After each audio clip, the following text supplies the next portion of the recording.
대선이 이제 목전에 다가왔습니다. 대선을 통해서 나라를 경영할 수 있는 책임자를 결정하게 됩니다. 누가 책임자냐? 그 문제는 후보자들이 그동안 발휘한 업적이나 축적한 실력, 더 나아가서 그들의 평판이 한몫도 하겠지만 무엇보다 국민들이 투표를 통해서 결정하게 됩니다. 투표는 국민들이 민주주의 절차에 의해서 나라를 경영할 합당한 책임자를 뽑는 것 같지만 그 배후에는 잠언 16장 33절의 말씀이 응하는 것입니다. 제비는 사람이 뽑으나 일의 작정은 하나님께 있다. 비록 투표를 통해서 책임자를 뽑지만 하나님이 이 한국, 이 우리나라를 경영할 수 있는, 하나님이 위탁할 수 있는 그 책임자를 또 경영할 수 있는 권위를 부여하시는 방법이 투표라는 것입니다. 그래서 우리는 다 투표에 참여해야겠죠. 물론 투표를 이 득표율만으로 나라를 경영할 수 있는 책임자다, 그렇게만 하기엔 좀 부족합니다만 예수님께서는 나무는 열매로 알 수 있다 말씀했습니다. 이 나라를 경영할 수 있는 책임자는 누구냐? 국민투표 또 열매, 이 두 가지가 필요한데 그 열매를 칼포스라고 하죠. 행동, 이득, 결과라는 뜻입니다. 앞서 말씀드린 것처럼 당선자가 그동안 발휘했던 실력, 업적, 평판, 이 모든 것도 중요하지만 투표를 통해서 하나님이 이 나라를 경영할 수 있는 책임자를 세우신다는 것입니다. 그 투표가 권위를 부여할 수 있는 또 하나의 방법이라 할 수가 있습니다. 더 나아가서 열매가 있어야죠. 나라를 경영한다면 나라를 경영할 만큼 그런 배포, 그런 능력이 있어야 합니다. 자의에 의한 리더는 책임을 회피하고 타의에 의한 리더 책임을 전가하고 소명에 의한 리더 책임을 감수합니다. 예수님 말씀하신 열매, 지도자의 열매, 리더의 열매, 그 열매는 책임을 감수할 수 있어야 하는 것입니다. 진정한 지도자는 자신의 일에 대한 책임뿐만 아니라 자신을 투표로 뽑아준 국민들과 이 나라의 모든 대수관의 일을 책임질 수 있는 책임감이 있어야 하는 것입니다. 우리나라 대통령이 취임할 때 보면은 선서하죠. 국권을 준수하고 국가를 보위하고 국민의 복리 정진을 위해서 헌신하겠다. 선서합니다. 그 선서에 대한 책임을 감수해야 하는 것입니다. 대통령으로서의 책임을 다하겠다. 그것이 바로 지도자의 열매인 것입니다. 우리나라 부끄럽지만 퇴임 이후에 소망하는 자연인으로 돌아가지 않고 오히려 깜빵으로 간 대통령들이 참 많습니다. 뿐만 아니죠. 이 대통령과 함께 권력을 공유하면서 호가호위했던 사람들 함께 깜빵으로 갔습니다. 그들이 가면서 뭐라고 말했습니까? 나는 깃털에 불과하다. 몸통은 따로 있다. 참 유명한 말이죠. 몸통은 따로 있다. 책임을 감수해야 될 당사자는 뒤로 빠지고 전혀 책임이 없다 할 수 없지만 그 모든 책임을 자기가 짊어져야 한다는 것. 억울하다는 항변인 것입니다. 그의 항변을 통해서 그 몸통이 되는 주체가 되는 리더, 대통령, 그는 책임을 감수하지 않는다는 것입니다. 소명에 의한 리더만이 책임을 감수합니다. 다시 말하면 내가 부여받은 이 권위, 이 직책, 이 자리는 하나님께로부터 왔다는 사실을 인정한 사람만이 책임을 감수하는 것입니다. 투표가 자기의 지지 세력이 아니라 하나님이 죄 있는 사람이 뽑아다 일에 작정은 하나님께 있다. 하나님이 투표를 통해서 이 나를 격려할 수 있는 책임자는 나를 세웠었다는 그 믿음과 소명이 있는 자만이 책임을 감수합니다. 대통령뿐만 아닙니다. 조그만 공동체 리더 역시 마찬가지. 소명은 책임과 이꼬릅니다. 소명이 부재된 곳에는 책임감이 없어요. 나는 투표율 몇 프로로 대통령 됐다고 도취되어 있지 않습니까? 그 투표율 배후에는 하나님의 자기를 세우시는 하나의 과정이었다는 사실을 모르고 있지 않습니까? 그러니까 국민들이 투표율만 믿고 막 기고만장하지 않습니까? 모든 권위는 하나님께서 주시는 선물이에요. 비록 압도적인 투표율로 당선됐다 할지라도 하나님이 부족한 자신에게 이런 권위를 주신 것을 감사하고 감격한다면 정말 성실하게 책임감 있게 나라를 경영해서 하나님이 원하시는 목적을 이루지 않겠습니까? 예수님께서는 자신을 소개하시면서 나는 선한 목자라고 했습니다. 선한 목자. 무한 책임. 이 선한 목자는 양들의 모든 허물까지 자기가 감수하겠다는 것입니다. 오늘 많은 리더들이 자기 권위 아래에 있는 사람들의 허물에 대해서 책망합니다. 자기의 전쟁에 해가 된다. 빼버립니다. 사퇴시켜버립니다. 예수님은 그렇지 않습니다. 한번 자기 권위 아래에 들어온 사람, 그가 과거의 이력까지, 그 과거의 죄악과 허물까지 감수해 주시지 않았습니까? 그 소명을 아는 자만이 그 무한 책임을 감당해내는 것입니다. 정말 우리는 대통령뿐만 아니라 조그만 공동체 리더, 더 나아가서 우리 자신까지도 소명에 입각한 삶을 살아야 하루하루 책임감 있게 살아갈 수가 있다는 것입니다. 리더는 이익을 구성과 함께 공유합니다. 진정한 리더는. 그러나 리더를 흉내내는 보스는 이 이익을 독점합니다. 리더는 구성원들의 장점을 칭찬하지만 보스는 단점을 질책합니다.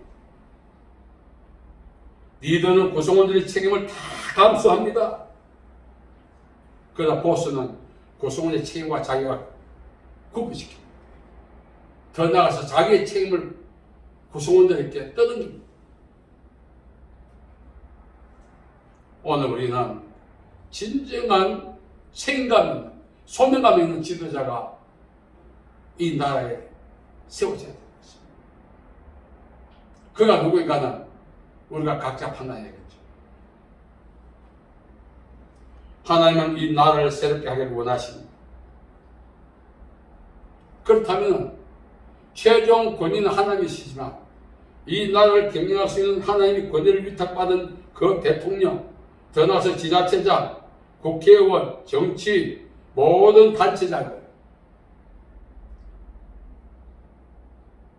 이거 그저 먹은 건 아니다 이거죠. 하나님이 부여하셨다는 사실을 인지한다는, 그 자기가 맡은 권위를 행사하는 동안 호가 호의를 위한 퇴임 이후를 준비하겠습니까? 자기가 재임한 그 기간만큼은 소명에 충실해서 일하지 않겠습니까? 만일 그러하다면 그 소명이 하나님의 뜻과 이렇게 크로스가 된다면 정말 이 나라의 민족은 복받을 것입니다. 예수님께서는 세상을 떠나 아버지께 돌아갈 때를 직감하시고 세상에 있는 사람을 사랑하시되 끝까지 사랑하셨다. 앞서 말씀드린 선한 목자 무한 책임을 이야기합니다. 예수님은 자신의 고대 안에 있는 사람들에 대한 그 책임을 감수하시고 거기에 일러 매진하신 것입니다. 오늘 정치 지도자는 변덕이 너무 많습니다. 우리가 살아가면서 정말 지도자 잘 만나야 돼요.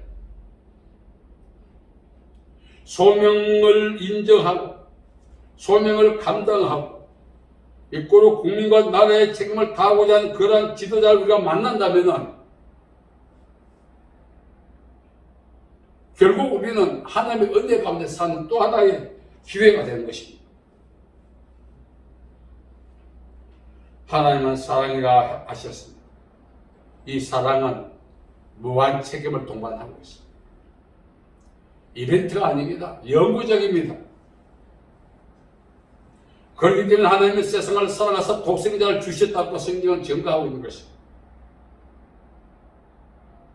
자기를 배역했던 세상을 사랑하시기 위해서 독생자까지 주셨다는 것입니다.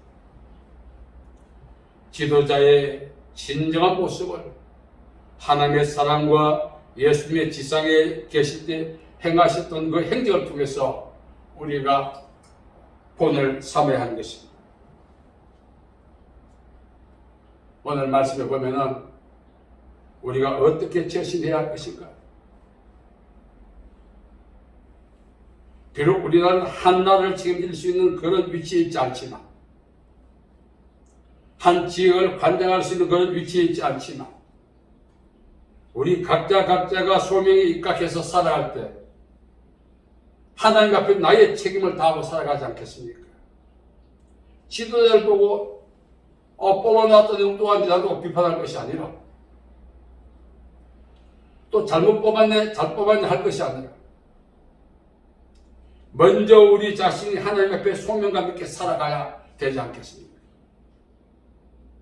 물론 그들은 하나님의 소명감에 대한 인지도 없이 살아가겠지만 우리만이라도 하루하루를 소명감 있게 살아가야 된다는 사실입니다. 우리가 소명감 있게 살기 위해서 앞서 말씀드린 것처럼 책임을 다해야 돼요. 우리 책임이 무엇일까요? 원수를 사랑하고 핍박하지 않게 기도하는 거. 이거 무슨 뜻입니까? 하나님의 뜻을 세상에 확장시켜 나가는 그 책임. 세속적인 환경 속에서도 하나님의 뜻을 확대시켜 나가는 그 책임. 그 책임을 우리가 다해야 하는 것입니다. 저도 인생을 돌아보니까 누구보다 비판 많이 했고 판단 많이 했고 정죄 많이 했어요. 자, 그러면서 그 결국 내려놔버리죠. 저 자신이 하나님 앞에 감당해야 될 책임의식은 없이 살았다는 거죠.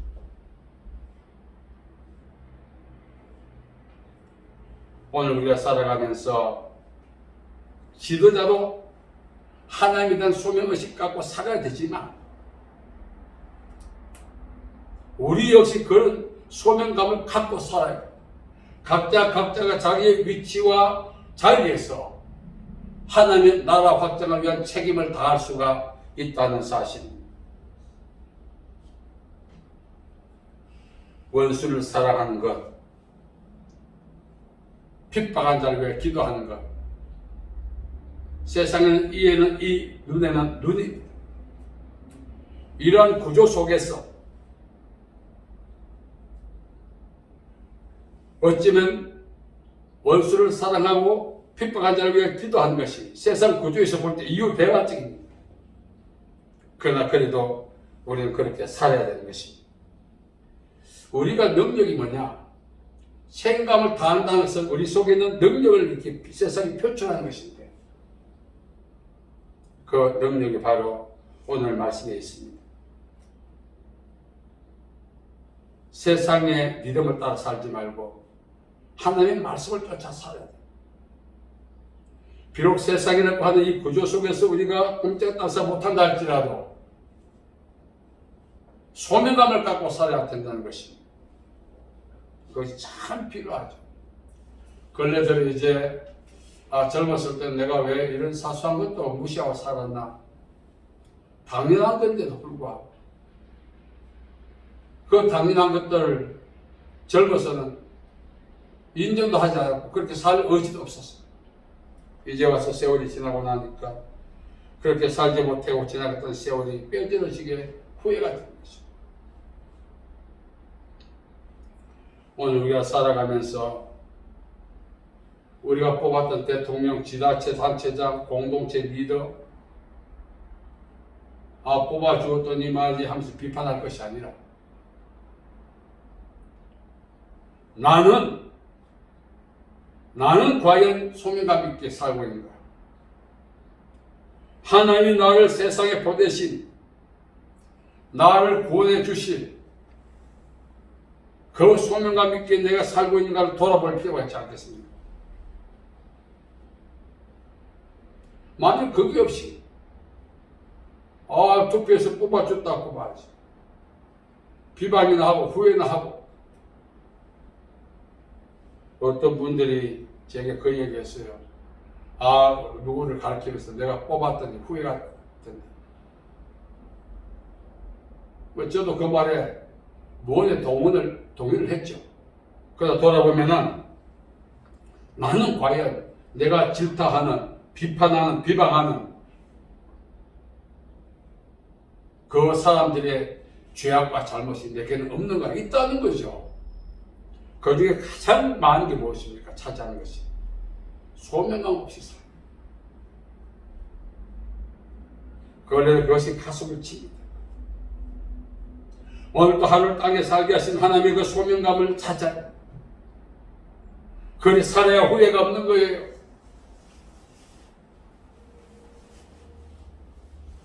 그 중에 하나가 뭡니까? 세상의 법칙을 초월해서 산다. 그게 소명감 있게 사는 것이. 그 중에 하나가 오늘 말씀에 보면은 원수를 사랑하는 것이다. 쉽지 않습니다. 제가 하루는 그 SNS에 이런 글을 썼습니다. 가장 힘든 동정은 자기 정복이고 가장 힘든 수술은 생각 바꿈이고 가장 힘든 사역은 원수 사랑이다. 제가 이렇게 썼지만 저는 그렇게 못 살았어. 가장 귀한 사역은 죽은 자도 살리고 병든 자를 고치고 귀신들을 쫓아내고 그것도 맞지. 원수를 사랑하는 것이야말로 가장 강력한 능력 아니겠어요? 그 능력은 하나님께 있었고 예수님께서 그 능력을 제자들께 주었고 제자들이 오늘 교회를 통해 우리에게 주고 있는데 우리는 그 능력보다 스포트라이트 받고 싶은 그런 능력을 원하고 있지 않습니까? 소명감 있게 사는 방법이 무엇입니까? 원수 사랑하고 사는 것. 핍박한 자를 위해 기도하는 것. 쉽지 않습니다. 내 눈에 흙이 들어가 있으니까 용서 못하겠다 하면서 이를 가면서 사는 그 대상이 있는데 그 대상을 용서하고 위해서 기도한다는 것 그게 세상의 구조를 깨뜨려야만 세상의 믿음을 초월해야만 가능한 거예요. 소명을 아는 사람만이 그 일을 할 수 있죠. 그래야 되겠네. 뭐 그렇게 살아야 돼. 단순히 깨달으면 안 된다는 것입니다. 실천이 안 돼요. 예수님이 우리에게 주시고자 하는 능력이 뭡니까? 하나님의 마음을 세상에 풀어놓기 원하십니까? 하나님이 세상을 이처럼 사랑하사 독생자를 주셨다는 사실, 그 사실을 우리가 사람들께 확정시켜주고 전가하는 방법은 우리가 실천하며 사는 데 있지 우리 말에 있지 않습니다. 사실 우리 말보다 더 좋은 미사 여부 달변가가 얼마나 많습니까? 비록 우리는 그들처럼 미사 여부 달변가가 아니라 할지라도 원수를 사랑하고 살아간다면 그 행적이, 그 행위가 세상을 변화시키는 소명에 합당한 삶을 우리가 살아가고 있음을 증거하는 것입니다. 우리는 세상의 리더입니다. 이건 정치적, 사회적, 문화적 어떤 그런 리더가 아니라 영적인 리더입니다. 우리 기독교인들은.